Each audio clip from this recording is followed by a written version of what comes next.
Сәлеметсіздер ме, құрметті әріптестер, менің YouTube каналыма қош келдіңіздер. Алдымен менің YouTube каналыма тіркеліп кетейік. Мен бүгін сіздерге топқа бөлу әдісімен бөлісетін боламын. Ол үшін бізге Google-ға Class Tools деп жазамыз. Неге менде дайын тұр, өйткені мен жиі пайдаланғандықтан менде астында шығып тұр. Осы жерде неге генератор случайных групп деген бар, соны басамыз. Мына жерде введите имя деген жерге бірден атын жазуға болады оқушылардың.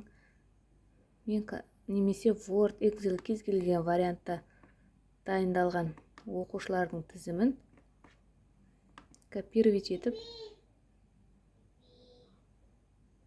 қойсаңыздар да болады. Мінекей. Енді осы жерде неше топқа бөлесіз, мына жерде соны таңдайсыз. 5 топқа бөлесіз бе, 4 топқа бөлесіз бе, сосын создать группу дейін басасыз. Мінекей. Мына жерде өзі айналып дайын тұр. Міне бірінші топқа, жасыл топқа осы оқушылар, көк түске мыналар деген сияқты әр топқа бөлінеді. Болмаса 3 топ дегенді бассаңыз да болады қазір. Мінекей создать.